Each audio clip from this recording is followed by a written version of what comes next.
तो सांगमाने आज मु आपण मानकु एमिति गोटे स्टोरी सुनेबी। से स्टोरी आपण माने सुनिले माने जेमिति भितरु आपण माने पूरा डरी जिबे। जार ना थिला शंकर। से सब बेले क्षीर बिकती हेले से दिन सी गोटे रास्ता माने से रास्ता रे केतेले किंदी लोक जीवा आसिया करती हेले से दिन से रास्ता रे भूल रे पळै थिले आउ ताको सहित एते भयानक घटना घटिला जहाँकि आपण मैंने शुणिले मैंने पूरा थरी उठिबे। आउ से कहानीटी जानिबा पूरा यही वीडियो रे आपण मैंने यही स्टोरी को लास्ट पर्यंत शुणु। आउ आपण जदि घरे बसिकी कहानी शुणुथिबे ताहले प्लीज आपण मैंने इयरफोन कान रे लगे दियंतु आउ घरर लाइट की बंद कर दियंतु कहीं ना ये समयटा डरिबार समय। तो चलतु से शंकर कहानी जानिबा आउ ता सहित कौन अघटन घटीथिला से विषय यही कहानी रे आमे जानिबा। शेष पर्यंत स्टोरीटी देखंतु। आउ मो चैनल रे नुआ आसीथिले तो प्लीज आपण माने मो चैनल को सब्सक्राइब कर दियंतु। आउ वीडियो रे जो माने मते कमेंट करिवे से मानकु मोर हृदयरू बहुत बहुत धन्यवाद। चलतु आजिर कहानीटी आरंभ करिबा। नमस्कार, मो ना शंकर। मु आमरी घरे 4-5टा खंडे दर्शी गाई रखे। आउ से गाई ठू मु सबुबले क्षीर दुईकी मार्केट रे जो दुकान मानकरे लगाए माने बेपार करे। एमिति सबुबले मोर बेपार ठीक चलथिला। एमिति गोटे दिन मते गोटे ऑर्डर आसिला गोटे जगार जहाँकि 30-40 किलोमीटर हबो दूर आम गाँ ठू। आउ एत बाट जावाक हेले फेणी से भोर भोर जावाक पड़ियो। सकाळ हेई नथिबो संज टिके थिबो सेही समय रे जावाक पड़ियो मते। एमिति करके मते जल्दी से दिन क्षीर दुआ दी करके जल्दी बाहरी पड़ली। से बड़ ऑर्डरटी थिला सेथिपाई मु 3टा राति बाहरी जाइथिली ना कहीं ना एत बाट मते जीवार अछि ना सेथिपाई मु 3टा राति बाहरी की आउ मो गाड़ी रे मो बाइक रे जेमिति क्षीर ड्रम सब रखा कथा साइड रे ओहलै देली। आउ ओहलै की आग बाटे किछिटा ओहलै देली चलिली। एमिति जीवा बाटे से दिन जो बाटे रे मु जाई से बाटटी जाइछि आम मार्केट आड़े। किंतु मोर जोठू ऑर्डर आसला सेटा से जगह को जीवा को हेले मते जदि मु मेन रोड रे जाउछि ताले मते बहुत बुली बुली जाऊ पड़ियो। सेथिपाई मु शॉर्टकट रास्ता माने से रास्ता रे केमिति गोटे गोटे लोक जाती हेले से रास्ता रे आगुरु केही जांतिनी कि जीवा आसिया करंतिनी। आउ से रास्ताटी मध्य जंगल रास्ता माने से जंगल रास्ता रे आ मु से दिन सेही रास्ता रे जिया पई बाहरी थिली। गला भितरे सेही रास्ता जेतले आरंभ होला सेतले मते टिके चांगु चांगु लागु थाई आउ डर मध्य लागु थाई। कहीं आगुरी से रास्ता रे मु केतेले जाई नाही। आउ जी भी जाइची सी कहती कि से रास्ताटी भल नुह। आउ से रास्ता माने रास्तार मझिरे जेतेले से जंगल रास्तार मझिरे पहुँचो सेठी गोटे ओस्ती गछ थाई। ओस्ती गछ माने पूरा बहुत भयंकर। आउ से पुणी से जंगल भितर थाई ओस्ती गछटी। आ से ओस्ती गछ मूले कि लोक माने कहते कि से ओस्ती गछ मूले गोटे स्त्री लोक जहाँकि नाली शाढ़ी पिंधि से जगार बसे एवं से रास्ता जी भी गला से स्त्री लोक को जेमिति हेले से देखिबो एमिति सब कहती। किंतु मोर बेपार कथा सेथिपाई मु से रास्ता रे जावाकू बाहर थिली से दिन। तापरे जेतले मु आरंभ पशिली मते टिके चांगु चांगु लागु थाई।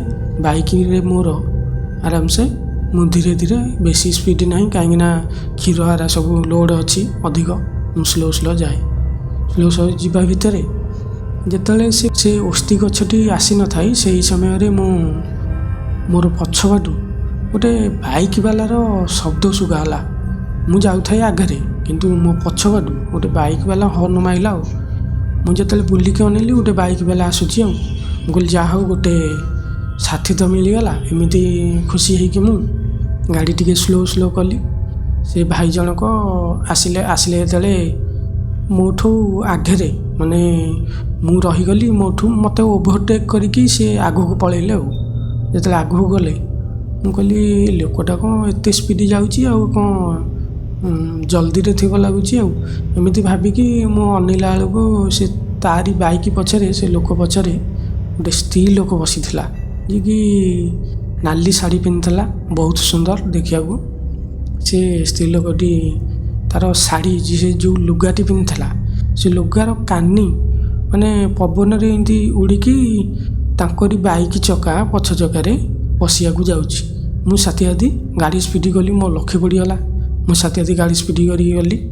ମୁଁ କହିଲି ଆଜ୍ଞା, ପଛରେ ଆପଣଙ୍କର ଯେଉଁ ଭଉଣୀ ବସିଛନ୍ତି, ଟିକେ ତାଙ୍କୁ କୁହ କି ତାଙ୍କ ଶାଢ଼ୀ ଚକା ଭିତରେ ପଶିଯିବ, କାହିଁକିନା ଘଷି ହେଉଛି ନା, ଆଗକୁ ଗଲେ ପଡ଼ିଯାଇପାର।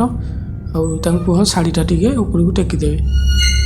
ତାପରେ ସେ ଲୋକ ମୋତେ ସେମିତି ଆଟୁ ହେଇକି ଅନେଇଥାଏ, ପୁରା ସାଇଲେଣ୍ଟ, କିଛି କହିଲାନି। ମୁଁ କହିଲି ଏମିତି କହିଦେଇକି ମୁଁ ଗାଡ଼ି ଆଗକୁ ଟିକେ ସ୍ପିଡ଼ କରିକି ମୋର ପଳେଇ ଆସିଲି। ସେ ପଛରେ ଟିକେ ରହିଗଲା। ତାପରେ କିଛି ବାଟ ଯାଇଛି, ପୁଣି ସେଇ ଲୋକ ମୋତେ ହର୍ନ ମାରିକି ଓଭରଟେକ୍ କଲା। ଆଉ ଆଇଲା ମୋ ପାଖାପାଖି ଟିକେ ହେଲା, ଆସିଲା ମୋ ସିଧାକୁ ପୁରା ଆଇଲା ହାରି। ଆସିକି ମୋତେ କହିଲା, ଭାଇ ତମେ ଏବେ ମୋତେ କହିଲ କି ଭଉଣୀ ପଛରେ ବସିଛନ୍ତି, ଆଉ ତାଙ୍କ ଶାଢ଼ୀଟା ଟିକେ ଟେକି ଦିଅନ୍ତୁ, ଚକାରେ ପଶିଯିବ, ଏମିତି କହିଲ ନା। ମୁଁ ତାପରେ କହିଲି ହଁ ଭାଇ, ସେଇଆ ମୁଁ ତ କହିଲି ସେଇଆ। ନା ମୋ ପଛରେ ତ କେହି ନାହାନ୍ତି, ଆଉ ମୁଁ ଏକୁଟିଆ ଆସିଥିଲି। ଏ କଥା ଶୁଣିକି ମୁଁ ପୁରା ତାବଦା ସେଠି। ଆଉ ମୁଁ ସାଥୀ ମୁଁ ମାନେ ମୋ ଛାତି ଭିତରେ ଯେମିତି କଲିଜାଟା ଧଡ଼କିନା ଯେମିତି ବାହାରକୁ ବାହାରିକି ପଳେଇ ଆସିବ, ସେମିତି ଲାଗିଲା। ଆଉ ସେତେବେଳକୁ ମୁଁ ପୁରା ଡରିଗଲି। ମୁଁ କହିଲି ଏ ଲୋକ କ'ଣ ଏମିତି କହୁଛି। ଏବେ ଗୋଟେ ସ୍ତ୍ରୀ ଲୋକ ବସିଥିଲା, ମୁଁ ସାଥୀ ତା ବାଇକ୍ ପଛକୁ ଅନେଇଲି, କିନ୍ତୁ ସତକୁ ସତ ସେ ସ୍ତ୍ରୀ ଲୋକ ସେ ଗାଡ଼ିରେ ହିଁ ନଥିଲା। ଆଉ ମୁଁ ସାଥୀ ସିଏ ରହିଲା, ଗାଡ଼ି ବ୍ରେକ୍ କଲା, ମୁଁ ଗାଡ଼ି ବ୍ରେକ୍ କଲି, ସ୍ଲୋ କରିକି ଗୋଟେ ରୋଡ଼ ସାଇଡ଼ରେ ଠିଆ ହେଲୁ। ସେ ଲୋକ କହିଲା ଯେ ଭାଇ ସତରେ ଏମିତି ଦେଖିଥିଲ? ମୁଁ କହିଲି ଆଜ୍ଞା ସତରେ, ମୁଁ କାହିଁ ମିଛ କହିବି, ମୁଁ ନିଜେ ଦେଖିଛି ତମ ପଛରେ ଗୋଟେ ସ୍ତ୍ରୀ ଲୋକ ବସିଥିଲେ, ଆଉ ତାଙ୍କ ଶାଢ଼ୀ ସେଇ ତମରି ଚକାରେ ଘଷି ହେଉଥିଲା, ସେଥିପାଇଁ ମୁଁ ଆପଣଙ୍କୁ ସେତିକିବେଳେ କହିଲି। ତାପରେ ଆମେ ଦୁଇ ଜଣ ଯାକ ଶୁଣିକି ସିଏ ଯାହା କହିଲା ନାଇଁ, ମୁଁ ଏକୁଟିଆ ଆସୁଥିଲି, ଆଉ ଅଫିସରେ ମୋର କାମ ଅଛି, ସେଥିପାଇଁ ମୁଁ ଭୋରୁ ଜଲ୍ଦି ପଳେଇ ଯାଇଛି। ଆଉ ଏମିତି ସେ ଲୋକ କହିଲା ଯେତେବେଳେ ଆମେ ଦୁଇ ଜଣ ଯାକ ପୁରା ଡରି ଯାଉଛି, ସେତେବେଳକୁ ଡରି ଯାଇଥିଲୁ।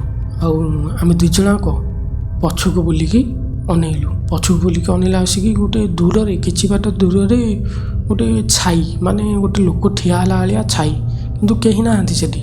ଗୋଟେ ଛାଇ ଲୋକର ଦେଖାଯାଉଛି, ଯାହାକି ମାନେ ସେ ଛାଇଟି ବହୁତ ବଡ଼ ଆକାର ଥିଲା। ତାକୁ ଦେଖି ଆମେ ଦୁଇ ଜଣ ଯାକ ସାଥୀ ଗାଡ଼ି ସ୍ପିଡ଼ କରିକି ସେଠୁ ଚାଲିଲୁ ଆଗକୁ ଗଲା ପରେ ସେ ଭାଇ ଜଣକ ପୁରା ଡରି ଯାଇଥାନ୍ତି। ସେ ଭାଇ ଅଧା ବାଟରେ ଗାଡ଼ି ସ୍ପିଡ଼ କରିକି ବହୁତ ଜୋରରେ ପଳେଇଲେ। ଯେତେବେଳେ ପଳେଇଲେ ସେତେବେଳେ ମୁଁ କ୍ଷୀର ସବୁ ମୋର ଲୋଡ଼ ହେଇଛି ଗାଡ଼ିରେ, ମୁଁ ବେଶୀ ସ୍ପିଡ଼ରେ ଯାଇପାରୁନି, ମୁଁ ତଥାପି ଟିକେ ସ୍ପିଡ଼ରେ ଯାଉଥାଏ। ଯେତେବେଳେ ଆଗକୁ ଟିକେ ଗଲି ସେତେବେଳେ ସେ ଓସ୍ତି ଗଛ ଆସିଲା। ଓସ୍ତି ଗଛ ଯେତେବେଳେ ପାଖାପାଖି ଟିକେ ପହଞ୍ଚିଲି ମୁଁ, ସେତେବେଳେ ମୋତେ ଆହୁରି ଡର ଲାଗୁଥାଏ, କାହିଁକିନା ସେଇ ଓସ୍ତି ଗଛ ମୂଳେ ଯିଏକି ଗୋଟେ ସ୍ତ୍ରୀ ଲୋକ ଠିଆ ହେଉଥିଲା, କି ଆମ ଗାଁରେ ସବୁ କହନ୍ତି। ଆଉ ମୁଁ ସାଥୀ ସ୍ପିଡ଼ କରିକି ଗାଡ଼ି ସେଠି ଟିକେ ଆଗକୁ ପଳେଇ ଆସିଲି। ତାପରେ ଓସ୍ତି ଗଛ ପଳେଇଲା ପରେ ମୁଁ ସେଠି ଗୋଟେ ଠାକୁରଙ୍କୁ ମୁଣ୍ଡିଆ ମାରିକି ତାପରେ ଆଗକୁ ବଢ଼ିଲି। ଆଗକୁ ବଢ଼ିଲା ପରେ ଭଲରେ ସେଦିନ ମୁଁ ସେ ଜାଗାରୁ ପାର ହେଇକି ପଳେଇ ଆସିଥିଲି। ଆଉ ସେଦିନ କିନ୍ତୁ ଗୋଟାଏ କଥା ମୋତେ ଖାଲି ମୁଣ୍ଡରେ ହେଉଥାଏ କି ସେ ଗାଡ଼ି ପଛରେ, ସେ ଲୋକର ଗାଡ଼ି ପଛରେ କିଏ ସିଏ ବସିଥିଲା। ଆଉ ସେ ସ୍ତ୍ରୀ ଲୋକ ମୋତେ ବି ଦେଖୁଥିଲା, ମୋତେ ବି ଅନେଇଥାଏ, ଆଉ ହଠାତ୍ କୁଆଡ଼େ ଗାୟବ ହେଇଗଲା ତା ଗାଡ଼ି ପଛରୁ। ଆଉ ମୁଁ ଏଇ କଥା ଖାଲି ଭାବୁଥାଏ। ସେଦିନ ମୁଁ ମାର୍କେଟରେ ପହଞ୍ଚିଲା ପରେ ସବୁ ଦୋକାନ ମାନଙ୍କରେ ମୁଁ ମୋ କ୍ଷୀର ଦେଇକି ସବୁ ବେପାର କରିଦେଲି। ବେପାର କରିକି ଯେଉଁ ଅର୍ଡ଼ରଟା ଥିଲା ସେଠି ମୁଁ ଆଗେ ଦେଇଦେଲି ମୋ କ୍ଷୀର, ସବୁ କ୍ଷୀର ଦେଇଦେଲା ପରେ ମୁଁ ସେଦିନ ରିଟର୍ଣ୍ଣ କଲି। ହେଲେ ଆଉ ସେ ରାସ୍ତାରେ ଆସିଲିନି, କାହିଁକିନା ସେ ରାସ୍ତାରେ ଯେଉଁ ଦୃଶ୍ୟ ଦେଖିଥିଲି ମୋତେ ବହୁତ ଡର ଲାଗିଥିଲା। ଆଉ ସେ ରାସ୍ତାରେ ନ ଆସିକି ମୁଁ ବୁଲାଣି ପଡ଼ୁ ପଛେ କିନ୍ତୁ ମେନ୍ ରୋଡ଼ ରାସ୍ତା ଦେଇକି ଆସିଲି। ଆସିଲା ପରେ ସେଦିନ ବିତିଗଲା, ଦିନ ଆଗ ବିତିଗଲା। ଘରେ ମୁଁ କାହାକୁ କିଛି କହିଲିନି। ଆଉ ରାତିକି ସେଇ କଥା ମୋର ଖାଲି ମନେ ପଡ଼ିଲା। ଆଉ ସେ କଥା ଭାବିଦେଲା ବେଳକୁ ମୋ ଦେହର ରୁମରା ପୁରା ଟାଙ୍କୁଳି ଉଠେ। ଆଉ ସେଦିନ ରାତି ଯେତେବେଳେ ଭୋର, ତା ପରଦିନ ଭୋର ସେତେବେଳେ କ୍ଷୀର ମୁଁ ଦୁଆଁଦୁଇଁ କଲି। କ୍ଷୀର ଦେବାକୁ ସେଦିନ ମୁଁ ବାହାରିବାକୁ ହେଲେ ପୁଣି ସେଇ ଅର୍ଡ଼ରଟି ଦେବାକୁ ଯିବାକୁ ପଡ଼ିବ, କାହିଁକିନା ସେଇ ଅର୍ଡ଼ର ମୋର 3 ଦିନ ଥିଲା। 3 ଦିନ ଏତେ ବାଟ, ଆଉ ମୋତେ ଜଲ୍ଦି ବାହାରିବାକୁ ପଡ଼ିବ। ସେମିତି ମୁଁ ସେଦିନ ଭଳିଆ ସେଇ 3ଟା ରାତିରୁ ଉଠିକି ଗାଧୋଇ କରିକି କ୍ଷୀର ଦୁଆଁଦୁଇଁ କରିକି ମୋ ଗାଡ଼ିରେ ଲୋଡ଼୍ କଲି। ଲୋଡ଼୍ କରିକି ବାହାରିଲା ପରେ ପୁଣି ଭାବିଲି କି ସେଇ ରାସ୍ତାରେ ଯିବି ନା ଯିବିନି। ଆଉ ସେଦିନର ଦୃଶ୍ୟ ତ ମନେ ପଡ଼ିଗଲେ ପୁରା ଛାତିଟା ପୁରା ଦୋହଲି ଯାଉଛି। ଆଉ କ'ଣ କରିବି ଭାବିଲି ମନେ ମନେ, ନା ଆଉ ବୁଲାଣି ପଡ଼ିବ ପଛେ ଏପଟେ ବୁଲିକି ଯିବି। ଏମିତି ଭାବିକି ଘରଠୁ ମୁଁ ବାହାରିଲି। ଘରଠୁ ବାହାରିଲା ପରେ ପୁଣି ଭାବିଲି ନାଇଁ ଲେଟ୍ ହେଇଗଲେ ଅର୍ଡ଼ରଟା ଯଦି କ୍ୟାନସଲ୍ ହେଇଯିବ ତାହେଲେ ମୋ କ୍ଷୀର ତିକି ସବୁ ଲସ୍ ହେବ। ମୁଁ ଏମିତି ଭାବିକି ପୁଣି ମନ କ'ଣ ହେଲା ସେଇ ରାସ୍ତାରେ ଯିବା ପାଇଁ ବାହାରିଲି। ସେଇ ଭୁଲ ରାସ୍ତା, ମାନେ ସେ ରାସ୍ତାରେ ଆଗରୁ କେହି ବି ଯିବା ଆସିବା କରନ୍ତିନି। ଆଉ ଭଗବାନଙ୍କୁ ମୁଣ୍ଡିଆ ମାରି ସେଇ ରାସ୍ତାରେ ସାହସ କରି ଟିକେ ବାହାରିଲି। ଏମିତି ସେଇ ରାସ୍ତାରେ ଯିବାକୁ ଯେତେବେଳେ ଆରମ୍ଭ ହେଲା, ସେ ରାସ୍ତା ପୁରା ସୁନସାନ ରାସ୍ତା, ଜଙ୍ଗଲିଆ ରାସ୍ତା, କେହି କୁଆଡ଼େ ଦେଖାଯାଉନାହାନ୍ତି। ଆଉ ସେ ଜଙ୍ଗଲ ଭିତରେ ମାନେ କୌଣସି ଶବ୍ଦ ନାହିଁ, ଖାଲି ପେଚାରା ଖାଲି ବୋବଉଥାନ୍ତି। ଆଉ ଗଛରୁ ଯଦି ଗୋଟେ ପତ୍ର ପଡ଼ିବ ସେ ଶବ୍ଦ ବି ଶୁଭାଯିବ, ମାନେ ଏତେ ସୁନସାନ, କୁଆଡ଼େ କିଛି ଶବ୍ଦ ନଥାଏ। ମୁଁ ଯାଉଥାଏ ଏମିତି ଯିବା ଭିତରେ ଯେତେବେଳେ ଓସ୍ତି ଗଛ ପାଖାପାଖି ଟିକେ ହେଲି, ସେତେବେଳେ ମୋ ପଛପଟୁ ସେମିତି ଗୋଟେ ବାଇକ୍ ବାଲା ଆସିଲା, ଯିଏକି ଗୋଟେ ବୁଢ଼ା ଲୋକ ଥିଲେ, ମାନେ ସେତେ ବୁଢ଼ା ନୁହଁ, ଯାହାହେଲେ ବୟସ ଥିଲା। ସିଏ ଆସିବା ଭିତରେ ସେ ମଉସାଙ୍କୁ ଦେଖିଲି। ମୁଁ କହିଲି ଆଜ୍ଞା କୁଆ ଯିବେ? ନା ଆଗରେ ଟିକେ କାମ ଅଛି, ଏମିତି କହିଲେ ସିଏ। ମୁଁ କହିଲି ଆଗରେ କ'ଣ କାମ ଅଛି? ଆଉ କିଛି ପଚାରିଲେନି, କ'ଣ ଭାବିବେ କାଳେ, ସେଥିପାଇଁ ତାଙ୍କରି ସାଙ୍ଗରେ ଯାହା ହଉ ମୁଁ କହିଲି ଗୋଟେ ଲୋକ ମିଳିଗଲା। ଆଉ କେହି ତ ଲୋକ ନାହାନ୍ତି, ଦେଖାଯାଉନାହାନ୍ତି, ତାଙ୍କରି ସାଙ୍ଗରେ ଯିବି ହେରି। ଆଉ ଏମିତି ଭାବିକି ତାଙ୍କରି ପଛେ ମୁଁ ଯାଉଥାଏ। କିନ୍ତୁ ସେ ବୁଢ଼ା ମଉସା ମୋତେ ଅନେଇକି ତାଙ୍କ ଗାଡ଼ି ଟିକେ ସ୍ଲୋ କଲେ। ତାପରେ କହିଲେ, ଆମେ ସେମିତି ଗାଡ଼ି ସ୍ଲୋ ଯାଉଥାଉ 2 ଜଣ ଯାକ। ସେ ମଉସା ମୋତେ କହିଲେ କି ପୁଅ, ଯେଉଁ ପଛରେ ଭଉଣୀ ବସିଛନ୍ତି ତମର, ତାଙ୍କୁ କୁହ ଟିକେ ଶାଢ଼ୀ ଏତେ ଜୋରେ କାହିଁ ବାହାର କରିନ୍ତି, ଶାଢ଼ୀ ଉଡ଼ିକି ଚକା ଭିତରେ ତମର ପଶିଯିବ, ଆଉ ପଶିଲା ମାନେ ତୁମେ ପଡ଼ିବ। ମୋ କଥା ମାନ, ତାଙ୍କୁ କହିଦିଅ ଟିକେ। ଆଉ ମୁଁ ସେତିକିବେଳେ ଦେଖୁଛି ଚକା ଦାଢ଼ରେ ତାଙ୍କ ଶାଢ଼ୀଟା ଉଡ଼ୁଛି। ଏମିତି କହିକି ସେ ଆଗକୁ ଟିକେ ପଳେଇଲେ। ଆଉ ଗାଡ଼ି ସ୍ପିଡ଼ କରିକି ମୋ ସେଇ ଗୋଡ଼ ହାତ ପୁରା ଥରୁଥାଏ। ଆରେ କ'ଣ ସେଦିନ ସେମିତି ଦେଖିଥିଲି, ଆଜି ମୋ ସାଙ୍ଗରେ କ'ଣ ମୋ ପଛରେ ତାହେଲେ କିଏ ବଇଛି? ଆଉ ମୁଁ ତ ଏକୁଟିଆ, ଆଉ ମଉସା କ'ଣ ଏମିତି କହିଲେ? ସେତେବେଳେ ମୁଁ ପଛକୁ ବୁଲିବାକୁ ତ ସାହସ ହେଉନଥିଲା। ସେତେବେଳେ ମୋ ଗାଡ଼ି ଆଇନାରେ ସାଇଟ୍ ଆଇନା, ସେଇଥିରେ ମୁଁ ଧୀରେ କିନା ଯାଇକି ଦେଖିଲି। ଯେତେବେଳେ ଦେଖିଲି ସେତେବେଳେ ପଛରେ ସତୁଘତ ଗୋଟେ ସ୍ତ୍ରୀ ଲୋକ ବସିଥିଲା। ଆଉ ମୋରି ପଛରେ ଏମିତି ବସିଥିଲା, ମୁଁ ଜାଣିପାରୁନଥିଲି ଇଏ କିଏ। ମୁଁ ମନେ ମନେ ଭାବୁଥାଏ। ଆଉ ହଠାତ୍ କେମିତି ପଳେଇ ଆସିଲା। ଆଉ ମୁଁ ଆଜି କେବେ ହେଲେ ବଞ୍ଚିକି ଘରକୁ ଯିବିନି, ଏମିତି ଭାବିକି ମୁଁ ସେତେବେଳେ ମୋ ଗୋଡ଼ ହାତ ପୁରା ଠକ୍ ଠକ୍ ହୋଇକି ଥରୁଥାଏ। ଆଉ ଭଗବାନଙ୍କୁ ଡାକିକି ମୁଁ ମୁଣ୍ଡିଆ ମାରୁଥାଏ। ଆଉ ସେ ସ୍ତ୍ରୀ ଲୋକକୁ ଯେତେବେଳେ ମୁଁ ଦେଖୁଥାଏ, ସେତେବେଳେ ତା ଆଖି ଦୁଇଟାକ ପୁରା ଜଳ ହୋଇକି ମୋତେ ଅନେଇଥାଏ, ମାନେ ପଛପଟୁ। ଆଉ ସତରେ ସେ ନାଲି ଶାଢ଼ୀ ପିନ୍ଧିଥିଲା। ଆଉ ତା କାନିଟା ବି ସେମିତି ଫର ହୋଇକି ଉଡ଼ୁଥାଏ ପଛରେ। ଆଉ କ'ଣ କରିବି ଏମିତି ଭାବୁଥାଏ। ଆଉ କିଛି ସମୟ ଗଲା ପରେ ମୋର ମନେ ପଡ଼ିଲା କି ମୁଁ ଗୋଟେ ଡଉଁରିଆ, ଯିଏକି ମୋତେ ମୋ ବୋଉ ଦେଇଥିଲା, ସେ ଡଉଁରିଆଟା ମୁଁ ବେକରେ ପିନ୍ଧିଥିଲି। ଆଉ ସେ ଡଉଁରିଆ ଆଜି ପର୍ଯ୍ୟନ୍ତ ମୁଁ ଖୋଲି ନଥିଲି। ସେ ଡଉଁରିଆ ମୋ ବେକରେ ଥିଲା, ମୋର ମନେ ଅଛି। ଆଉ ସେତିକଳେ ସେଇ ଡଙ୍ଗିଆ କଥା ମୋର ମନେ ପଡ଼ିଲା। ମୁଁ ସେଇ ଡଙ୍ଗିଆ ଗୋଟେ ହାତ ରଖିକି ଗୋଟେ ହାତ ମୁଁ ଭଗବାନଙ୍କୁ ମୁଣ୍ଡିଆ ମାରିଲି। ଆଉ ସେଇ ଡଙ୍ଗିଆକୁ ଯେତେବେଳେ ଛୁଇଁକି ମୁଁ ମୁଣ୍ଡିଆ ମାରିଛି ସେତେବେଳେ ହଠାତ୍ ଗୋଟେ ଗର୍ଜନ କରିକି ସେ ସ୍ତ୍ରୀ ଲୋକ ପୁରା ସେ ଜଙ୍ଗଲ ଦୁଲକେଇ ଦେଲା। ମାନେ ଏତେ ଜୋରରେ ଶବ୍ଦ ହେଲା ଯେମିତି ତମ କାନଟା ସେଠି ଫାଟିଯିବ। ଏମିତି ଦୁଲକେଇକି ଗୋଟେ ଚିତ୍କାର କରିକି ସେଇଠି ମୋ ଗାଡ଼ିରୁ କୁଆଡ଼େ ଉଭା ହେଇଗଲା, ମାନେ ଗାୟବ ହେଇଗଲା।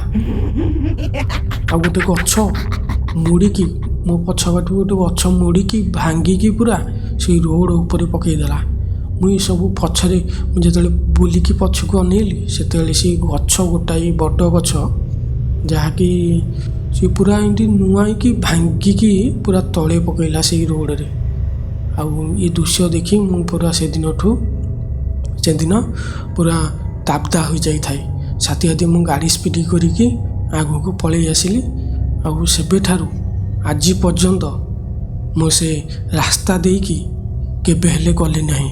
ଆଉ ସେ ଘଟଣା ଯେବେ ମୋର ମନେ ପଡ଼ିଯାଏ ମୋର ଛାତିଟା ଯେମିତି ପୁରା ଦୋହଲେଇକି ରଖିଦିଏ।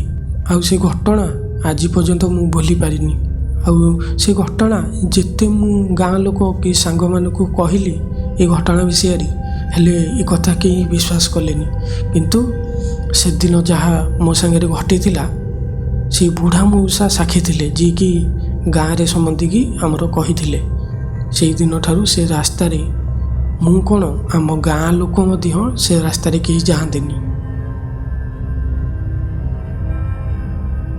ତ ଫ୍ରେଣ୍ଡସ୍, ଆପଣମାନଙ୍କୁ ଏହି କାହାଣୀଟି କେମିତି ଲାଗିଲା କମେଣ୍ଟ ବକ୍ସରେ ନିଶ୍ଚୟ ଜଣାଇବେ। ଆଉ ଶଙ୍କରର ଏହି କାହାଣୀ ଆପଣମାନଙ୍କୁ କେମିତି ଲାଗିଛି ନିହାତି ଗୋଟେ କମେଣ୍ଟ କରିକି ଜଣାଇବେ। ଆଉ ଯଦି ମୋ ଚ୍ୟାନେଲକୁ ନୂଆ ଆସିଥିବେ ତାହେଲେ ପ୍ଲିଜ୍ ମୋ ଚ୍ୟାନେଲକୁ ସବସ୍କ୍ରାଇବ୍ କରିକି ରଖନ୍ତୁ। ଆଉ ପାଖରେ ଆସୁଥିବା ବେଲ୍ ଆଇକନ୍କୁ ପ୍ରେସ୍ କରିନିଅନ୍ତୁ, କାହିଁକିନା ମୁଁ ଯେତେବେଳେ ଏମିତି ଭୟାନକ ଷ୍ଟୋରି ଅପଲୋଡ଼ କରିବି ସର୍ବପ୍ରଥମେ ଆପଣମାନେ ଦେଖିପାରିବେ। ତାହେଲେ ଆଉ ଡେରି କାହିଁକି, ଆପଣମାନେ ସବସ୍କ୍ରାଇବ୍ କରିଦିଅନ୍ତୁ ମୋ ଚ୍ୟାନେଲକୁ। ଆଉ ଭିଡ଼ିଓକୁ ମଧ୍ୟ ଗୋଟେ ଲାଇକ୍ କରିଦେବେ। ତାହେଲେ ଦେଖା ହେବା ଆଉ ଗୋଟେ ଅତି ଭୟାନକ ଭିଡ଼ିଓରେ। ସେ ପର୍ଯ୍ୟନ୍ତ ମୋତେ ବିଦାୟ ଦିଅନ୍ତୁ। ଜୟ ଜଗନ୍ନାଥ।